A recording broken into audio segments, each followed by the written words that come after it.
Hi, wellness friends. Welcome back to the Wellness Inspired Podcast, a place where you can find inspiration, motivation, and empowerment in the pursuit of a wellness lifestyle. I am your host, Sheri Davidson. I'm a wellness coach and acupuncturist in Houston, Texas, and I am deeply passionate about health and well-being. And as always, I'm here with my co-host, Finn.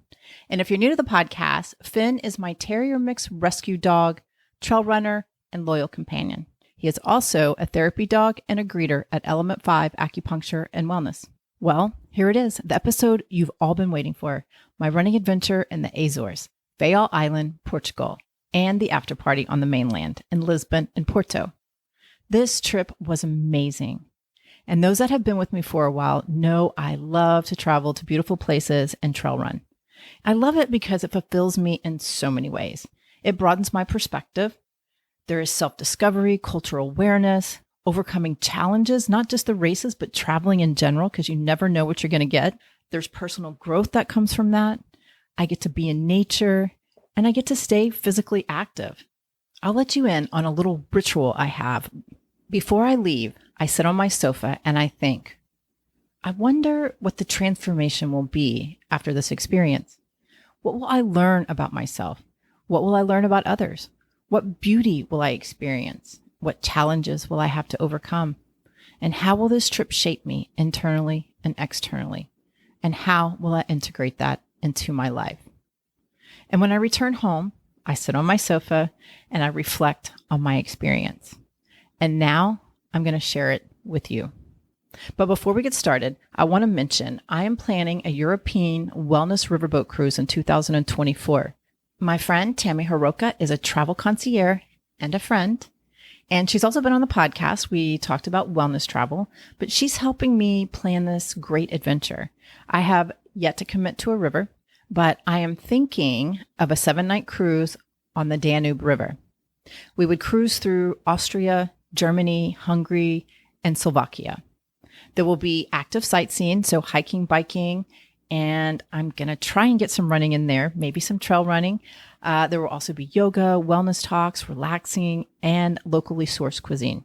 So stay tuned for more details. I already have many people interested and have yet to do any marketing. So get ready to grab your spot. Okay, let's do this.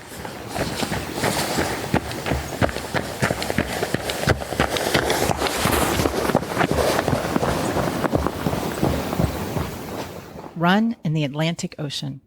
That's their tagline. Ultra Blue Island Trail Race on Faial Island in Horta, Azores, Portugal. I know that sounds confusing. That's a lot. The Azores is an archipelago of 9 volcanic islands in the middle of the North Atlantic Ocean. And Faial is one of the islands. It's located in the center of the collection of islands. And Horta is the main city on Faial Island. And it has a population of 7,000, so super small. You can go to the other ones, the other islands, and apparently they are just as beautiful and fun to visit. So I have all of them on my list. There is also Madeira, which is, I think, probably going to be the next one on my list. It is not part of the archipelago. It's a little bit more south, and it's closer to Morocco, but it's still part of Portugal. So that is on my list next. So I'm not sure when I'm going to do it, but it's on my list. And if you would have told me when I was younger I would be attracted to islands in the middle of the North Atlantic, I would have said you are crazy. I prefer the mountains of Colorado, and I still like them, but I think mountainous islands are more of my jam.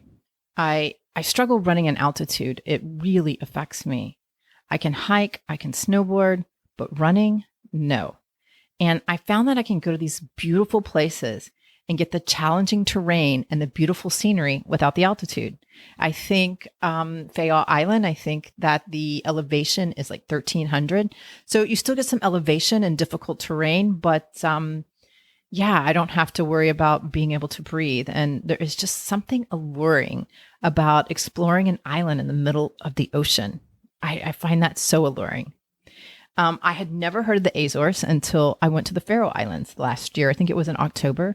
And one of the runners I met suggested it. She said it was one of the most beautiful runs she has ever done. So I took note and I made it happen.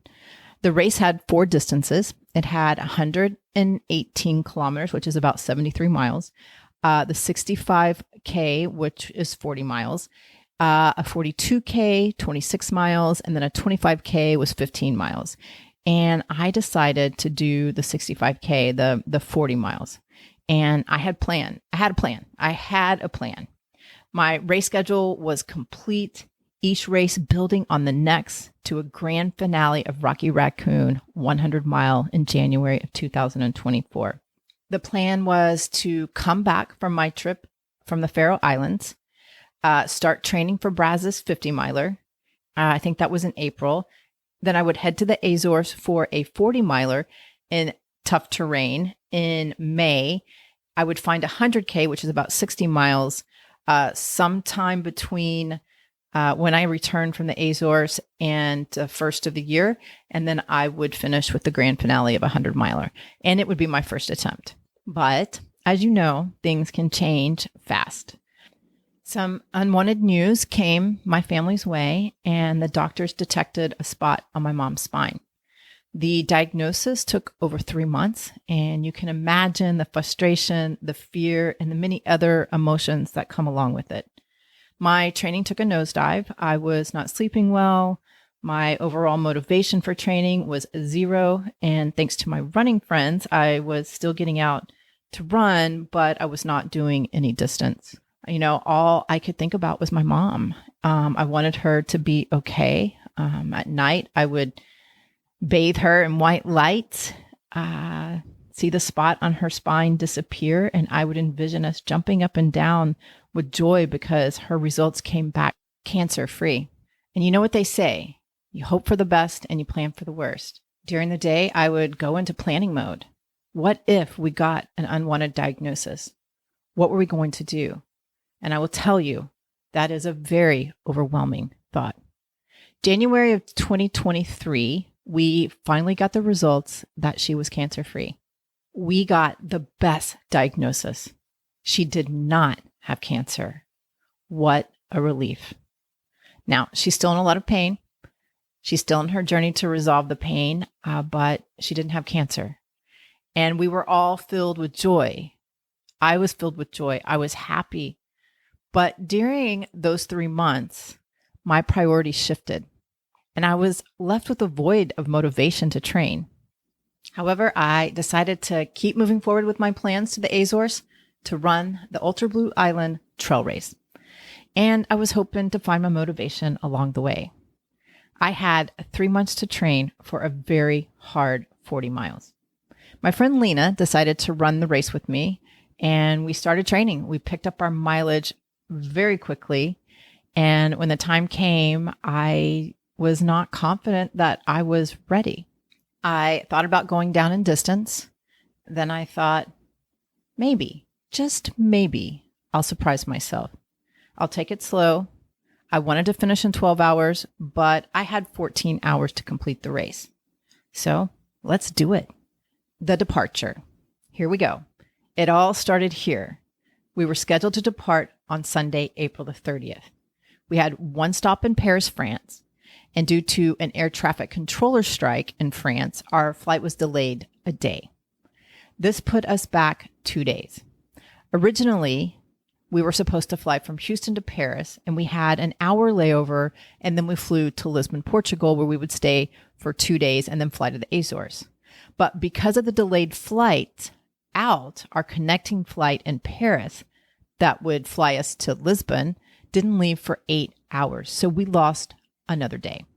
So we've lost 2 days of our trip, and this put us in Lisbon 1 day later at 6 p.m. The taxi never showed up to pick us up. It was the first time I thought that I would schedule a taxi to pick us up, and he didn't show up. But we got it all worked out, and that was the third challenge of the trip so far, and we're 2 days in. We got to our Airbnb where we would stay for a night around 7:30 or 8 o'clock. And then we went out to explore and find some food. We returned back to the Airbnb, showered, and went to sleep because we had to wake up at 3:30 a.m. to catch a 6 a.m. flight to the Azores. And there was some concern that the taxi driver would not pick us up that morning. because it was the same guy that didn't show up to get us at the airport. When I scheduled the taxi pickups, I booked a round trip initially, but he promised that he would be there and he kept his promise. So thank you, taxi driver. I really appreciate you keeping your promise. So we made it to the airport a little over an hour before our flight took off. There was a long line at security, but we eventually got through. And on the way to the gate, we stopped to get some coffee and then rushed to our gate. We had like 15 minutes. We got to the gate and no one was there. I went to the restroom. I was thinking, this is super weird. Where is everyone? And when I came back, I went to the desk and he said, you were 8 minutes late. According to our watch, we still had time. And I think at this point, I just almost cried. And lesson here, always check to see the suggested arrival time and arrive at your gate at the boarding time. What we learned later was we had to get on a bus and get transferred to our plane. And we missed that bus. That's why we still had time on our watch. So lesson learned and challenge number 4. So after retrieving our luggage, we bought another ticket to the Azores. It didn't leave until 3 p.m. I was disappointed and extremely frustrated. And then the universe shifted my perspective quickly. There was a woman in baggage claim and she was crying. And my friend told me the airline lost her dog. I could feel her sadness and her tears. If you have been here with me, you know I'm a dog mom to Finn. And hearing the airline lost her dog, I threw my hands up and I said, this could be a lot worse. I am happy, I am good, and I am ready to have some fun. And throughout the trip, I thought about her, envisioning her being reunited with her dog, healthy and safe. So there's a transformation of acceptance that happened here. We have already had 4 big challenges, and the trip was just starting. So what came to mind is a quote by Epictetus. He's a Stoic. He says, don't hope that events will turn out the way you want. Welcome events in whichever way they happen. This is the path to peace. So, okay, we lost 3 days, but we're going to make it. This is traveling. You do your best to plan for disruptions, which I think we did that really well. That's all you can do. So we had some fun in the airport, eating and drinking a few drinks. We did make our flight around 3 p.m. In fact, we were the first ones at the gate this time. We're not going to make that same mistake twice. We arrived in Horta on Faial Island around 6 p.m. and it was beautiful, windy and overcast, but it was beautiful. So we jumped into a taxi and we headed to our Airbnb. And this Airbnb was perfect. It was super cute. It was a condo, super cute condo in the middle of town, right on the marina. It couldn't be a better location. And we found out later on for the race, that is where they were going to drop us off when they shuttled us back. So we couldn't have picked a more perfect place. So we settled in and we decided to explore the town of Horta, and the town was empty. I don't know how many people we saw on the street, maybe 10. I looked at my friend and I was like, island time. We did Catalina Island 50K together. I think it was about a year ago, and it was not their peak season. And we came up against the same thing there. So it was just this reliving an island time moment with her and a good laugh. In the Azores, their peak season is May to October. We were there in May, so we were right on that cusp. But the temperature typically varies between 55 and 77 degrees. When we were there, it was lows in the high 50s and highs in the low 60s. So there wasn't a huge difference between night and day, which was kind of nice. But it was very windy, cloudy, and it was raining. So unfortunately for us, that didn't allow for the best views during the race or while we were staying there. But that's the way it goes, right? It's out of my control, out of my worries. We were in the Azores, a place I had never been before. So I was super excited about that. And I just kept repeating what the Stoic Epictetus said. Don't hope that all events will turn out your way. Welcome events in whichever way they happen. This is the path to peace.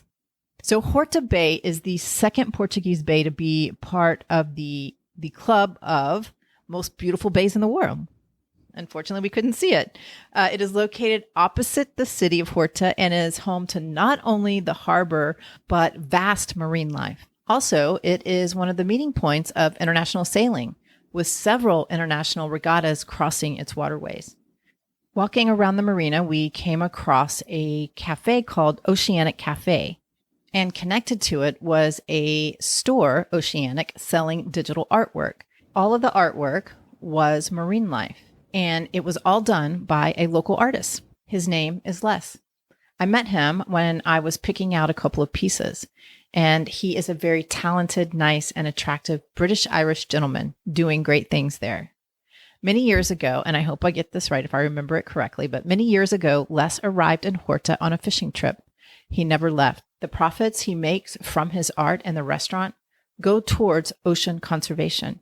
And it sounded like he had a lot more planned, a lot more stuff going on in the back that I couldn't see. And I know there were apartments above the restaurant and the store. And then there were some things that he was doing in the back. So be super cool to see what all he has planned.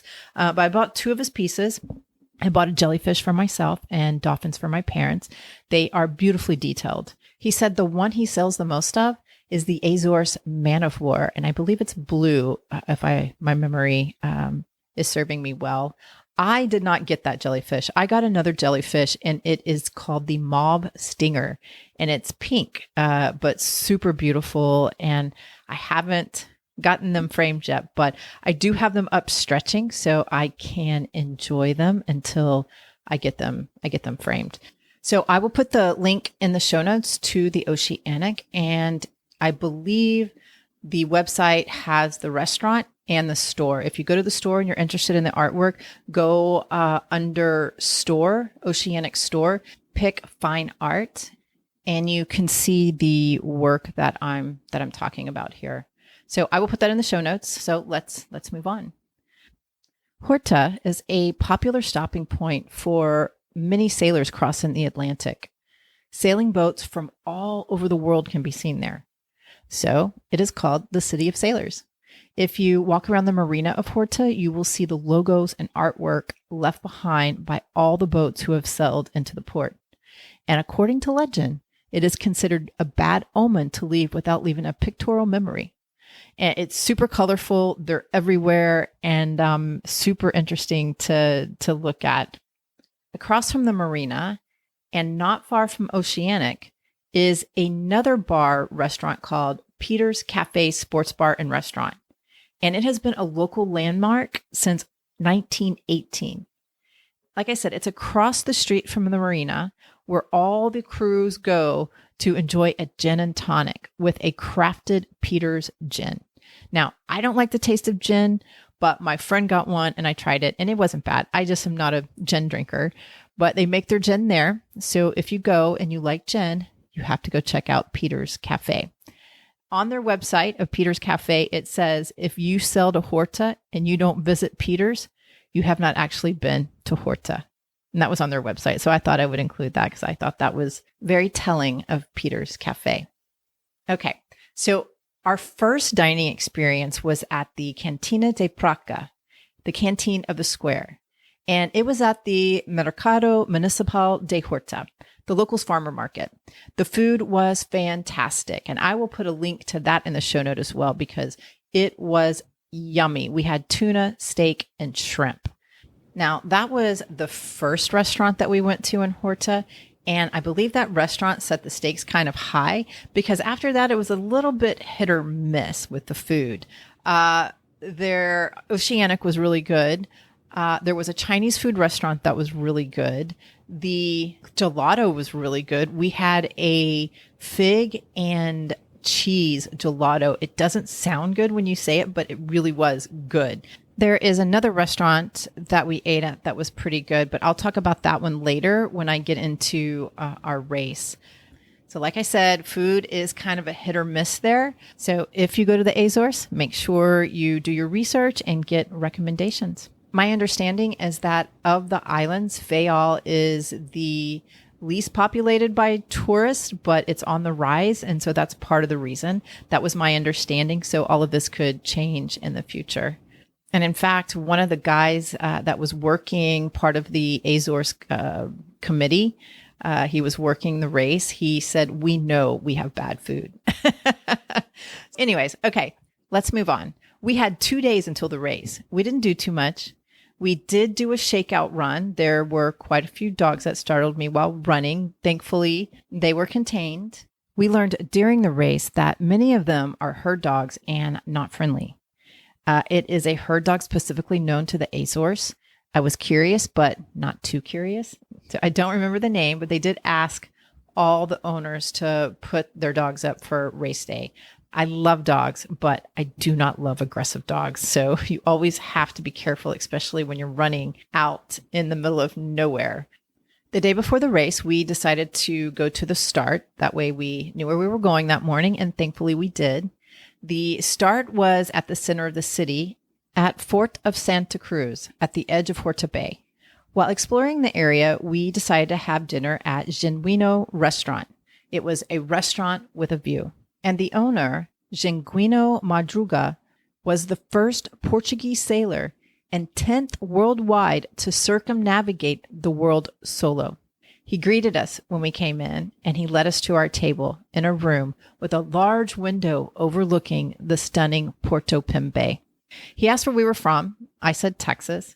He said, Texas is its own country. We sat down, we ordered, and we enjoyed our meals in spite of our nervous stomach as we were wondering what the next day would bring. We headed back to the Airbnb to prepare for a very long day. We packed our running vests with food, gels, headlamps, emergency blankets, batteries, hats, extra clothes, trekking poles, hydration, plus electrolyte, sunscreen, bib number, and we packed some luck because we are going to need it. The alarm went off at 4 a.m. Here we go. 5 a.m., we started walking to the start. As we walked, we could hear the night collide with the break of morning. We heard the sounds of drunken sailors singing from the boats in the marina, and we giggled. We kept walking, and finally we arrived at the castle gate of Fort of Santa Cruz. There was music and a cafe open for the runners. Our start time was 6 a.m. It was a small race. There must have been about 100 runners. There could be a little bit more, a little bit less. When the gun went off, we took off. We ran along the coast, across a small beach, took a turn, and started climbing. And what made this climb different than other races was the climb was made of stairs. I'm not sure if this is how they preserved the trails, but the stairs were made out of the ground, and they had like a wooden piece on the face. They were irregular, they were steep, and a little bit awkward. So we probably climbed for about 15 to 20 minutes. It was tough. It was a really tough way to come out of the gate because we weren't even warmed up yet. Once we reached the top, we descended down into the town of Horta. We ran along the marina through town, and at the edge of town, we started climbing again. And it seemed like we just kept climbing. My knee was starting to bother me. And I thought, it is too early in the game for this. For the past 3 years, I have been struggling with tendonitis in my knee, and it seems to be directly related to a tight quad. If I can get the quad to release, the pain goes away. The problem is that it comes back, especially when I climb stairs. I can do inclines, but climbing stairs seems to set it off. I started to move slower, but onward I went. I continued to climb up. I made it to the second aid station, and I decided to take a break because I was about to approach the most difficult part of the course. It was a 10-mile climb to the top of the volcano. When I arrived at the base of the climb, what did I see? All I saw were stairs. At mile 16, I called it quits. It is so hard to quit, but I think I made the right decision. In 2019, I got plantar fasciitis just 1 week before I went trail running in Iceland. And it lasted for about 6 months. At this point in my life, I just want to keep moving, and I don't want to risk anything that will keep me from moving and running. So I headed back to the aid station. They called someone to come pick me up and take me to the finish. And that was it. It was over just like that after 16 miles. Although I did not finish the race, it reinforced how much I love trail running in beautiful places. I'm sad we didn't make it to the top of the volcano, but even if we did, the weather was too overcast and cloudy to see, and it's okay. It didn't turn out the way I wanted it to, but I accepted the way it did. There's just as much to learn and appreciate here. Remember earlier what the Stoic Epictetus said? Don't hope that events will turn out the way you want. Welcome events in whichever way they happen. This is the path to peace. What did come out of the race while I was running? The words run free popped into my head because that's how I felt. I was running free on a small island in the middle of the Atlantic Ocean. Now that is awesome. Back in Lisbon, I saw a ceramic boutique. It was called By Noon Ceramic. I'll put the link in the show notes. And it's where I found ceramic letters in the typical Portuguese style. Patricia, the woman helping me at the store, cleared a table and helped me pick the tiles that read, Run Free, where it currently hangs in my home to remind me to always run free. Run free of time, run free of expectations, run free to explore, run free to discover, run free to escape, run free to embrace, run free to connect, run free to be free. The transformative power of travel and adventure depends on an openness and willingness to embrace new experiences. By venturing beyond my comfort zone, I embark on a journey of self-discovery and personal growth that can shape me in remarkable ways.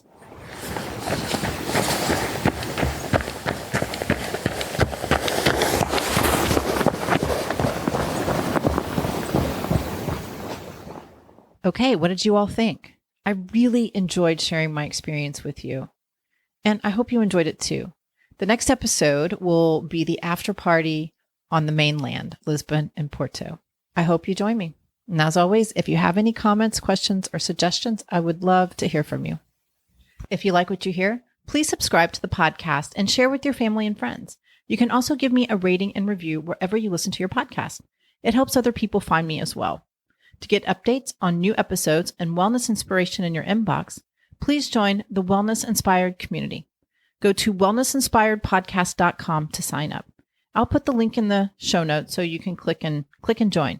Also, there is a Facebook community at The Wellness Inspired, and you can follow me on Instagram at wellness_inspired. If you're in the Houston area or visiting and interested in acupuncture, herbal medicine, cupping, or dry needling, please contact us. You can find out more on our website at element5om.com.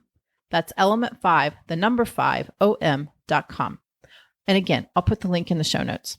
If you're interested in health and wellness coaching, we can connect in the clinic or on Zoom. Reach out to us and we'll get you on the schedule. And as always, I would love to hear your feedback. I am dedicated to bringing you great content that is inspiring and informative with an artsy, fun, and edgy spin. Thank you so much for listening. We'll meet here again next time. And remember, never stop exploring, learning, loving, and being you. Bye.